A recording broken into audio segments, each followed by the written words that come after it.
Hey guys, Dr. Cool here, and in today's video, we're going to be discussing how upstream dysfunctions can cause downstream symptoms in regards to digestion. So if we think about conditions like leaky gut or IBS or colitis, oftentimes mainstream medicine or disease management will focus just on the tissue where the symptoms are arising from. They'll give medication to focus on that tissue. Sometimes, insanely, they cut out complete sections of the bowel if that's dysfunctioning.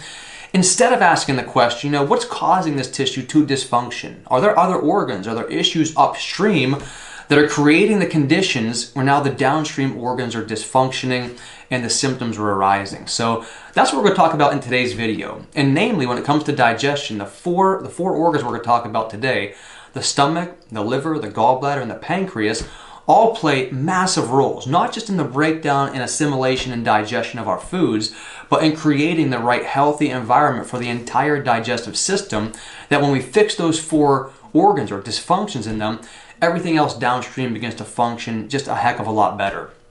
So we're going to start out with this question first, which is why do we eat food in the first place?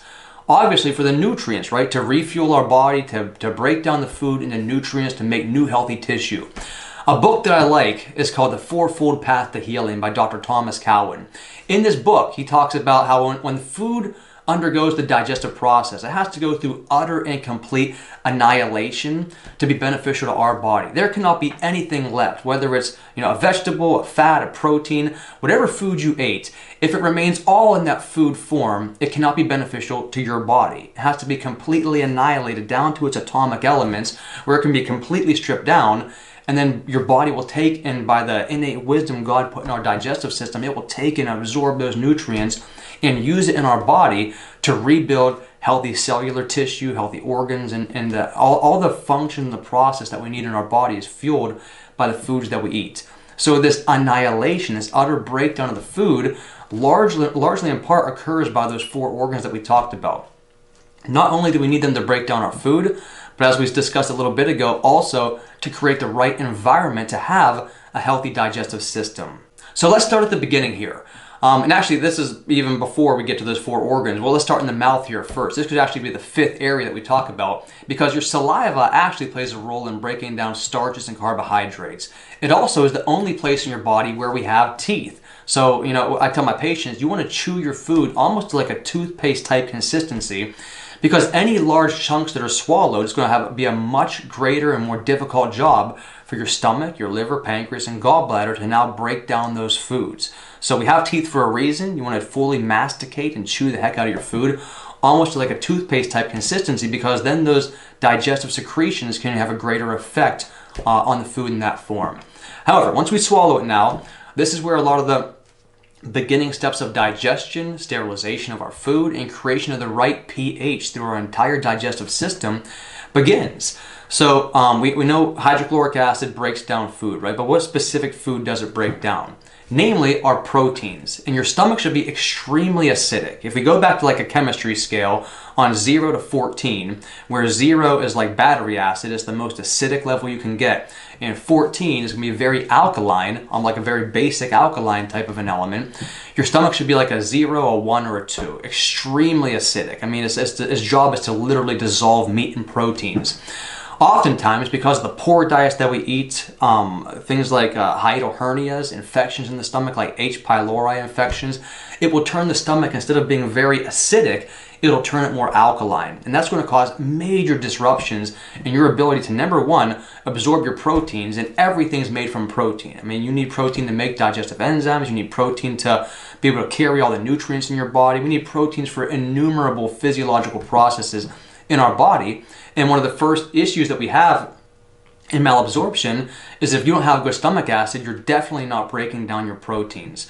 So there's something called pepsin in the stomach that gets activated by the hydrochloric acid if we have a very acidic, like 0, 1, 2, 3, one of those levels of hydrochloric acid acidity. That's what's necessary to activate pepsin, which helps to break down our proteins. In the presence of more alkalinity in the stomach, maybe a person has a H. pylori infection or a hiatal hernia, or they're just not eating the right diet, and so their stomach's too alkaline. In the presence of 5 or higher, pepsin is not activated, so we're not able to break down those proteins. So that's the first step in the stomach. And also the hydrochloric acid sterilizes our food too.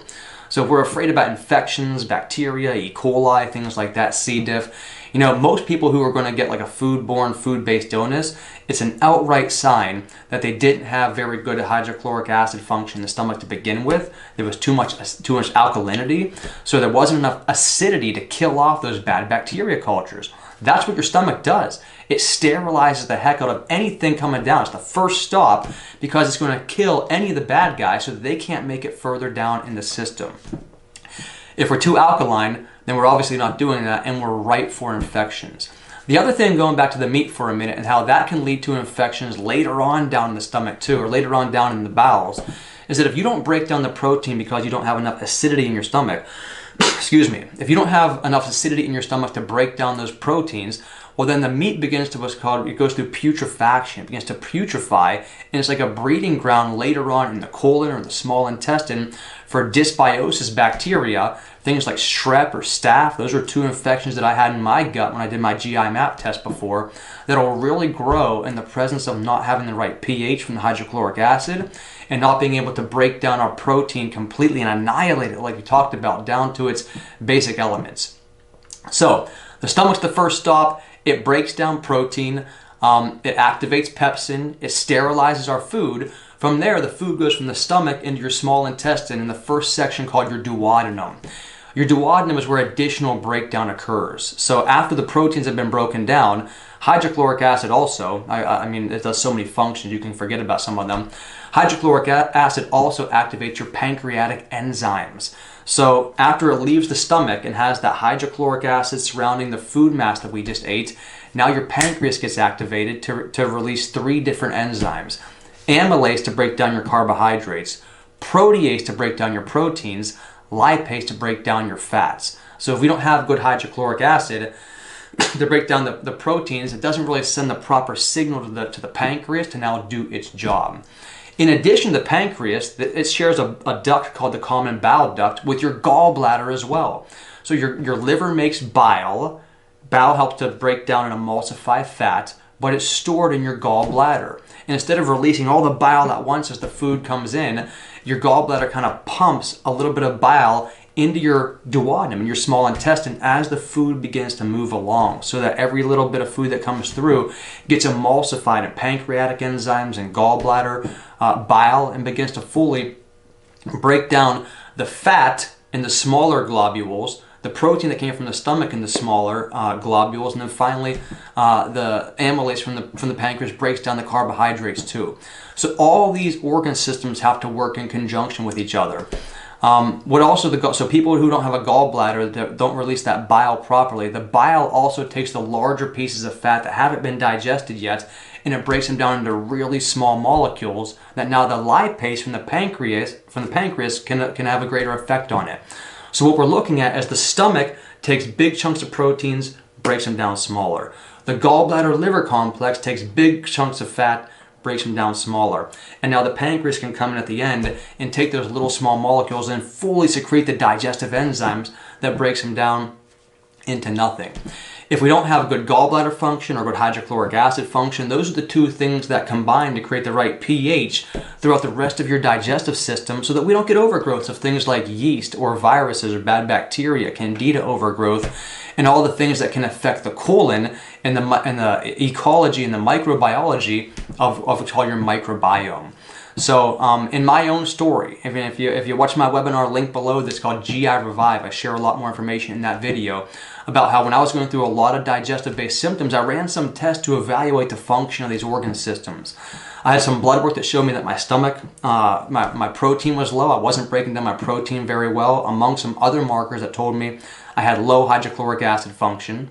I did the GI map test that showed that my pancreas function was low, along with, because I didn't have good hydrochloric acid or good gallbladder or good pancreatic function, I had an overgrowth of dysbiosis bacteria, namely a strep and a staph infection that had overgrown in my gut, and that activated my white blood cells called neutrophils. So my body was having kind of like a bacterial immune response due to the overgrowth of those two unwanted bacteria cultures.